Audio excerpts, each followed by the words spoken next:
Hi everyone, this is Dave from Geekanoids and this is my Q&A session for Tuesday the 11th of January 2011, the first Q&A session for this year, and thank you so much to everyone who sent questions in.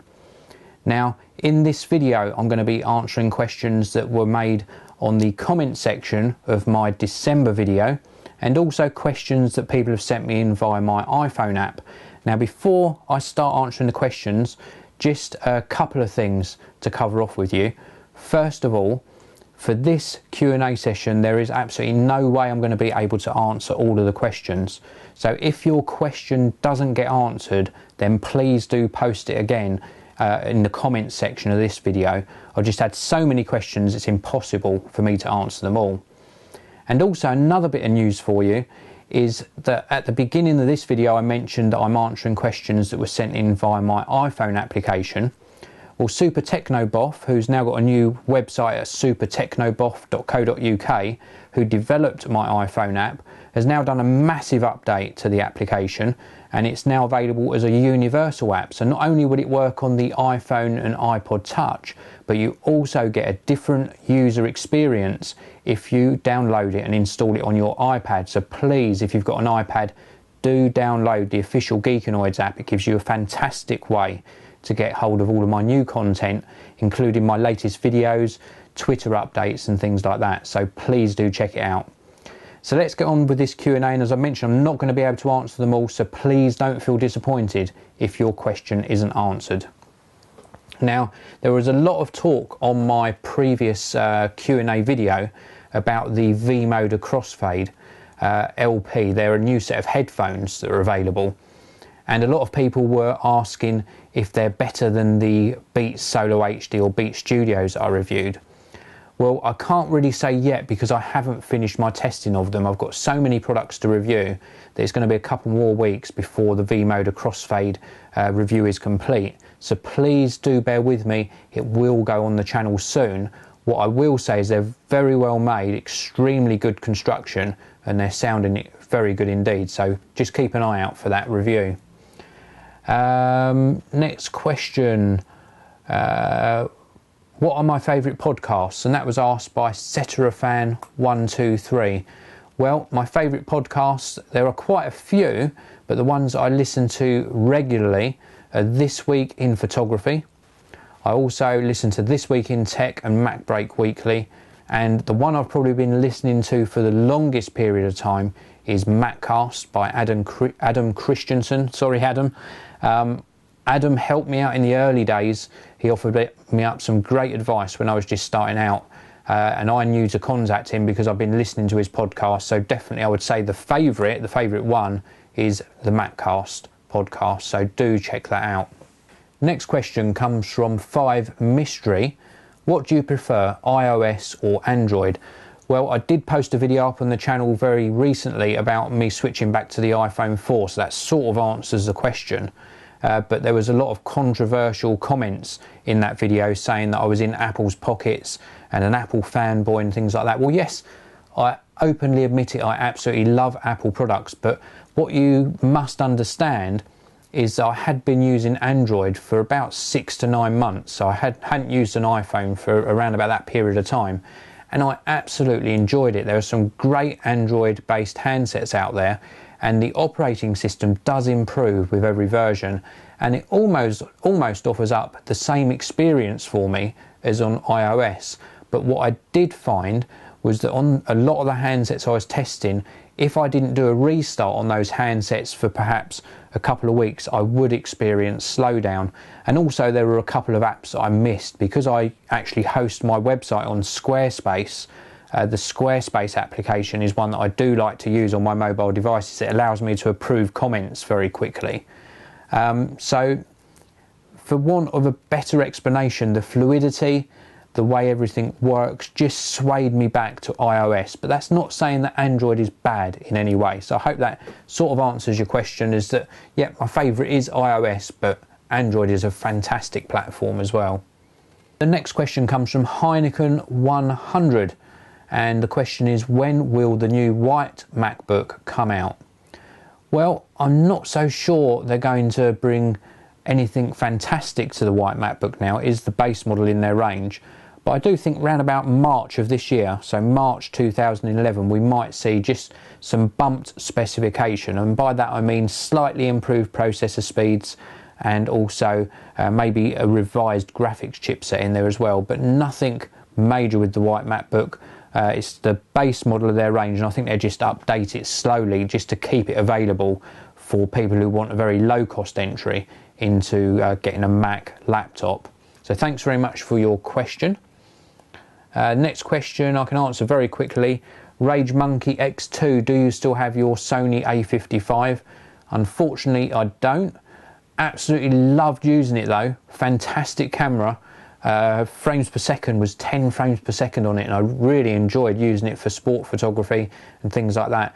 But I actually got rid of it so that I could invest in a couple more lenses for my recently acquired Canon 60D.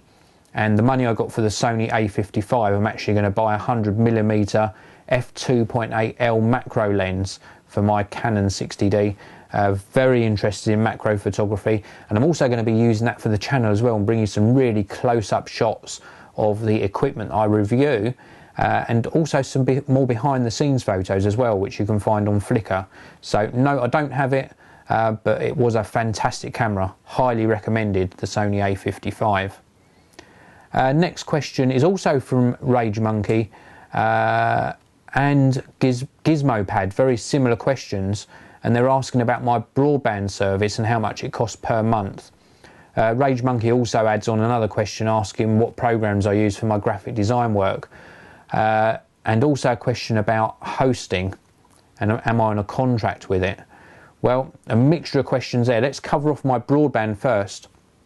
I'm on Virgin Broadband, 50 meg service. I'll get 50 megabits per second download, 50 megabytes per second download, and on the upload I'll get round about 5 megabytes per second.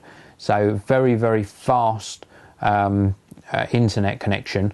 It costs me round about £36, 36 British pounds per month, and that includes my phone as well. So my landline phone and my broadband.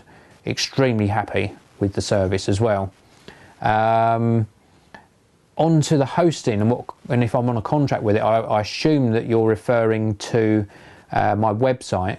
Well, I don't have it hosted somewhere else now. I let Squarespace do all of that for me. Now, Squarespace offer a fantastic online service where you can actually design your website using their tools. Extremely easy to use. You can even import a previous website. If you're on Blogger, for example, you can import that into your new website, and I pay a fixed fee that includes all of those tools plus the hosting, and I think it's just under £10 a month, and I've been very pleased with it. And if you get a peak in your traffic as well, they've got very good scaling capability. So if you get a lot of people hitting on a certain page on your website, they've got the equipment there to deal with that. So squarespace.com if you want to check that out. And also I should mention, if you keep an eye on my videos, Squarespace are actually trying to work me out a discount code. So you'll be able to use some sort of Geekanoids discount code which will save you a bit of money on your Squarespace package. So keep an eye out for that in a future video. With regards to graphic design work, I don't do a lot of graphic design work now, but when I did, I was using mainly Quark Express, Adobe Illustrator and Adobe Photoshop. Before Illustrator I used to use Macromedia freehand, but of course Adobe bought Macromedia and freehand sort of disappeared off of their radar. So that's the main programs I use when I'm doing graphic design work. Next one is from Red Hill Media. What software do you use to create for titles? Well, my current titling was done in a mixture of iMovie, that was done to create the trailer, and my titles are actually done within Adobe Premiere. So they're the two applications that I use for creating the videos that you watch on my channel. And next one is from Ben Hodgson 92. Will I be getting the BlackBerry Playbook? I hope so. I really, really hope I will be able to bring you a review on that. I'm not going to buy one to bring you a review, so I'm hoping that BlackBerry will send me a loan model, and I'll do my best to bring you some footage on it in the future. So thanks again for asking that one.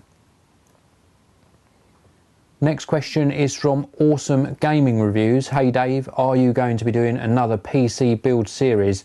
If so, when? Well, yes, I do plan to do another one, but I've got so many products to review, it's unlikely to be until mid-year, so probably around about the June time frame. So June 2011, maybe start watching out for that or give me a reminder. I do want to do another one because it did prove very popular and I had a lot of feedback about it. I'm going to take all of that on board and make the next PC build series even better than the last one. So fantastic question. Next question is from QWERTY Connor. Very long username, and the question is, you said that you earn a bit of money doing YouTube tech reviews. How do you make money as a YouTuber? Well, very easy to answer that one. When you've got enough subscribers and views on your channel, you can apply for a YouTube partner account, and this gives you the ability to turn on revenue sharing. And then when you see the little pop-up videos that come up at the bottom of the videos, or the video in the top right hand corner, you get paid a very, very small amount for each time those are viewed or clicked on. And this all adds up. It's only fractions of a penny per view. But if you get enough views per month, then it does earn you a little bit of money. So it's well worth putting a lot of time and effort into your YouTube videos. And if you keep publishing consistently on the channel, then who knows, you might be accepted as a YouTube partner as well. So if you're interested in video production, it's well worth considering. Next question is from Tassie Crafty. Always enjoyed your videos and happy holidays to you too.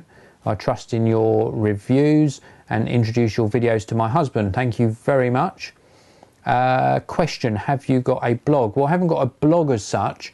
I do just have the main website, which is geekanoids.co.uk, and there you'll find, as well as the videos on that website, you'll also find some extra news sections and a few written articles as well, so it's well worth checking out. So thanks very much for asking that question. Next question is from Birdman9564. Do you think I should buy a MacBook Pro for college or an iPad? Because the iPad has Pages, Numbers and Keynote.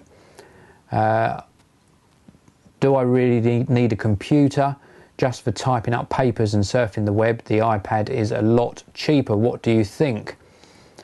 Well, if you're going to be using it for college, I would either get a white MacBook or a MacBook Pro. The iPad is fantastic, but I think if you're trying to type up notes continually, I think you will miss having a physical keyboard. Now, of course, you can buy a Bluetooth keyboard and connect that to the iPad, but if you're taking it in and out of your bag every time at college, do you really want to set it up on a stand and then connect the keyboard and then type on the iPad? It's a lot more convoluted way of doing something other than just opening up a laptop. So I would suggest for college work, even though you're saying correctly that Pages and Numbers and Keynote are available on the iPad, I would still think a laptop would be more suited to what you're trying to do. So fantastic question, and thank you very much again for posting that. And the last question posted on the video that I posted in December is from XX Hardcore XX Gamer XX. Hey Dave, I'm thinking of switching to a Mac as my next computer, but the problem is I'm so used to Windows. I remember back in 1996 when my granddad bought a new Windows PC with 512 megabytes of RAM and Windows 95. I was just 8 years old then, but have since been using Windows. I'm a little worried about the learning curve on the Mac. What do you suggest? Is it easier to operate than the PC? I know old is gold, but change is the future. Some fantastic comments in there. The Mac, in my opinion, is easier to operate than the PC, and I think that you'll find the learning curve when making the switch will probably take you less than a week to actually find your way around totally and be really comfortable using the Mac platform. Whether you should switch or not, only you can really answer that. The PC platform, and certainly with Windows 7, is a lot easier and a lot more stable than previous incarnations of Windows. So whether or not you should switch is a very difficult question.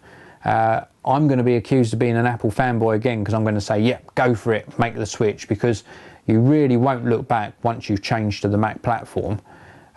You have to really ask yourself the question is, are you prepared to take that change? Now, one way you can do that with very little cost, if you're up for it, is to maybe buy either a refurbished unit or a Mac Mini or that entry-level MacBook, and then at least you're not investing too much in the change.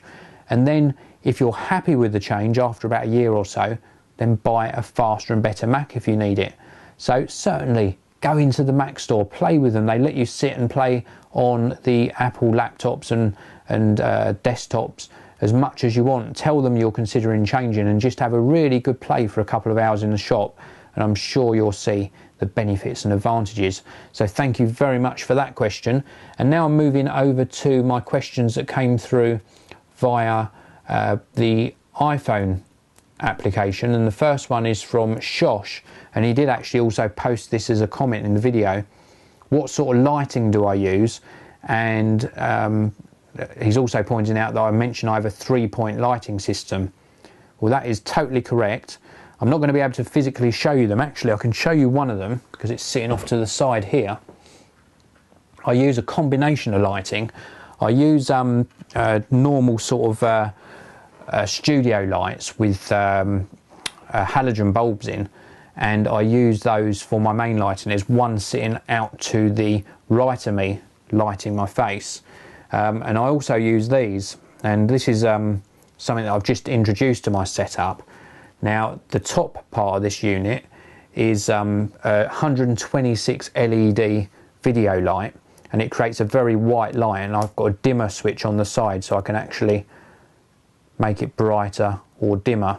So I use either one or two of the lights that are sitting off to my right, and I use two of these as well to point down onto the product, and they're very bright indeed, as you can see there.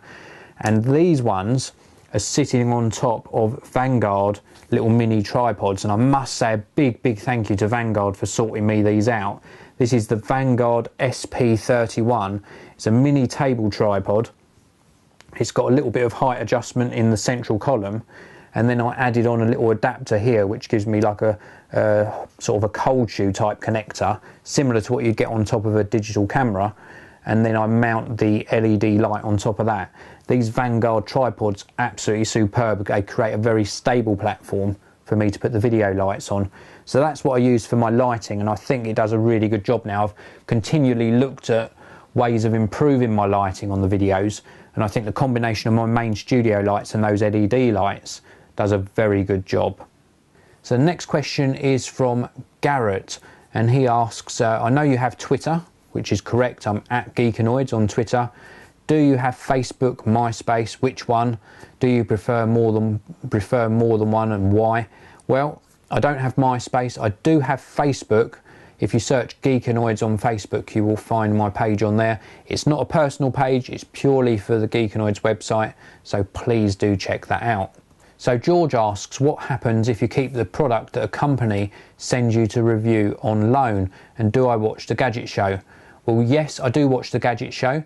Jason Bradbury, if you're watching this video, get in touch. There's been a lot of talk about you doing a guest review on my channel, and I think that'd be absolutely fantastic. I watch your show every single week when it's on, and it's a fantastic show. So thank you very much for just producing it. It's a really entertaining watch.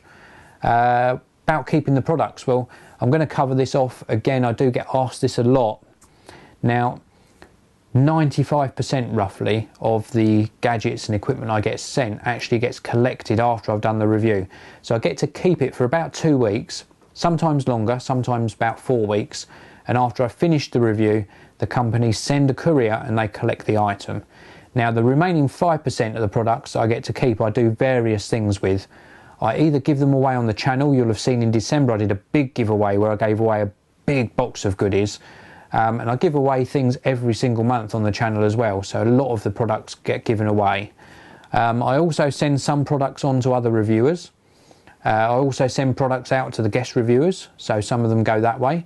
And if I've got anything left over, then sometimes I give them to friends and family. I mean, a lot of my friends and families have got iPods and iPhones, so a lot of the cases go that way as well.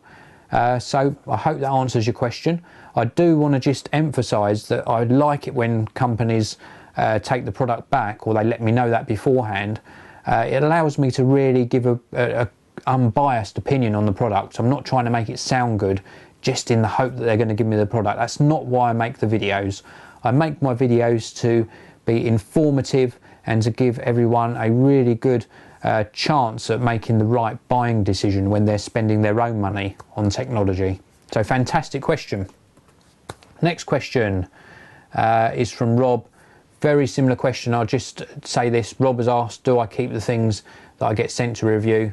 I've answered that just in the previous one, Rob, so I hope that answers your question as well.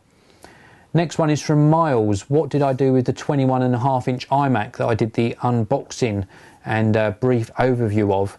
Well, that particular iMac had issues. It had screen issues and it went back to Apple, and I opted not to have a replacement. So thanks for that question, Miles. Next one is from Philip. What do you think are the best screen protectors for the iPod Touch 4th Gen? I absolutely swear by these, the Griffin matte screen protectors. I think they call it their screen care kit in matte. I think they're absolutely fantastic and they give a really nice smooth sheen to the front of the 4th Gen iPod. Next question is from Garrett again. So another one from Garrett. When doing your videos, I notice you live in the UK, but you not only mention UK pricing, but also US pricing as well. Why do you feel the need to mention US pricing? Is it because you have a large American viewer base? Well, around 40% of my viewers are UK based, around 35% are US based. So I do think it is necessary for me to address those big user bases with pricing. Now, I can't do all of the different currencies, so I just concentrate on the main two, and that's why I always try and mention US pricing as well. Hope that helps. Thanks very much for your question. So the next question is from Garrett again. Thank you very much for all your questions, Garrett. If you had to pick 3 things you don't like about the Mac platform and 3 things about the PC platform, what would they be? Well, let's cover off the Mac platform first, and my first dislike is the pricing. I think as a whole they could come down by about 5 to 10% just to bring them more in line with Windows-based PCs. Now, there's a lot of debate about US versus UK pricing. They're very close when you take into account sales tax, but I do think we get the raw end of the deal in the UK a lot. So pricing is a big issue. The second thing I don't like is that they get slated for gaming. I think that game publishers need to take note that the Mac is gaining in popularity and they need to get some of these big titles out a lot quicker on the Mac platform. And then the third thing that I don't like is that they're slightly behind the curve technology-wise. Apple do innovate a lot with their design and technology, but with regards to things like Blu-ray, USB 3 and other evolving technologies, I think Apple need to get them into their machines a lot quicker than they currently do. Now, with regards to PC platform, please don't hate comment me for this, but this is a lot easier for me to do because the PC platform isn't my favourite platform. What I hate about it is the installation and format procedure on Windows. Very convoluted, formatting hard drives, so confusing. They could make that a lot easier. I also don't like the abundance of viruses on the PC platform. More often than not, you find yourself having to do these updates continually, and it is very annoying. And the third one is the continual updates on Windows. Now, more often than not, when I'm asked by somebody to do tech support on a PC, it's because they've got these warnings coming up on the screen saying about critical updates, update this, update that. Should they update it? Is it okay to click the OK button? I just think Windows needs to sort it out and do a much more user-friendly way of updating the software like Apple do with their software update procedure. So they're the main 3 things. Thank you very much for that question, Garrett. Now the next question is from Igor from M Rigor TV, and I'm not going to read out all of this email because it's quite a long set of questions, but basically he's going to use his Canon 60D for videos and he's asking about improving the sound quality. Well, the Canon 60D does a very good job of sound anyway. If you're looking at improving it, maybe look at a wireless kit. I use a Sennheiser EW100 G2. It's not cheap, but it means you can use a little lapel mic like what I've got on and sit the camera further away from you, and it does produce good quality audio. If you're looking for a cheaper option, I also use one of these. I don't know if you can see that on camera. It's a Sony clone stereo microphone. They're under £10 if you shop around, and this offers up really good sound. I've used it in some of the videos you're going to be seeing on the channel soon, and I can highly recommend this. But any external mic, just to bring the mic away from the camera, should result in improved sound for you.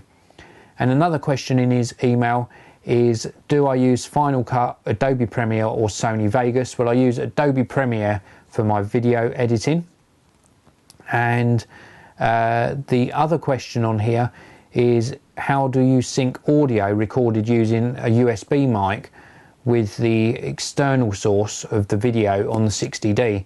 Well, what I think Igor's asking is if you record the audio maybe on your camera and then use your Mac or PC to record the, if you record the video on your camera and then you use your Mac to use the USB mic to record better quality audio, how do you get those in sync?